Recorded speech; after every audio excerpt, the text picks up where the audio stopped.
So rehabilitation from the perspective of the employer is actually probably one of the most challenging areas where the employer would need to get ready and prepared for. And the reason I say that is twofold. Firstly, if you think about it, if somebody goes on disability, you can probably afford for them not to be there for a month or two, but anything longer than that, the work needs to get done.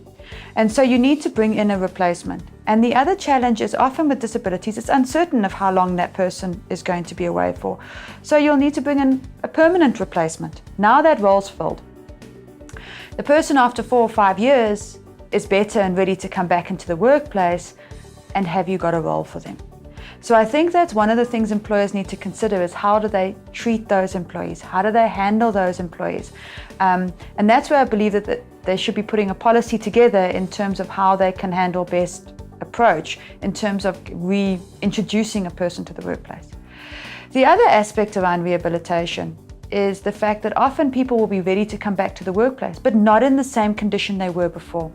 So let's say, for example, the person was in an accident and they're now wheelchair bound. Now, as an employer, if you bring that person in, you're actually going to make it, you've got to make sure that the place is wheelchair friendly. It's not as easy to get between clients if you were client seeing. So it's really about trying to make provision for employees in all those different aspects, and each individual is different. So it's difficult to say, in this case, that's going to happen. We don't see disability cases very frequently in the bigger picture. So if you're a small employer, it's not going to happen often. But when it does, it's really being open to the mindset that it will result in change for both the person and the employer. But I think the long-term benefits and receiving sort of more in loyalty from your employees, knowing that you've got their back.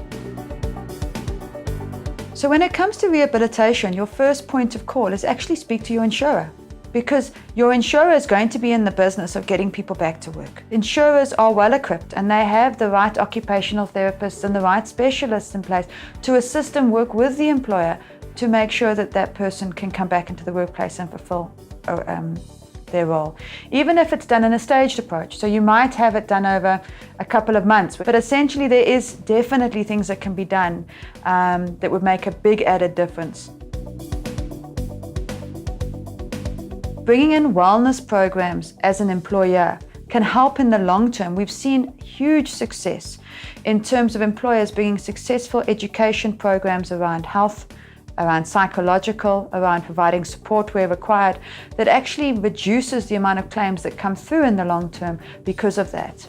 It also assists, employers can assist in the long term with these wellness programs around people that are disabled, helping them get back into the workplace as soon as possible. There's definitely value in terms of creating an entire healthy workplace because it all fits together, and it's about, I suppose, acting as doing what you say. I mean, there's one thing saying we need you to eat healthy, and then it doesn't help if your canteen's full of fried food. I definitely think it all ties. It requires an entire change in mindset as an employer around even things like working hours and working conditions and all those sort of factors, stress levels, making sure people are correctly supported in their roles. All add value in terms of reducing the levels of stress, which can ultimately lead to poor health.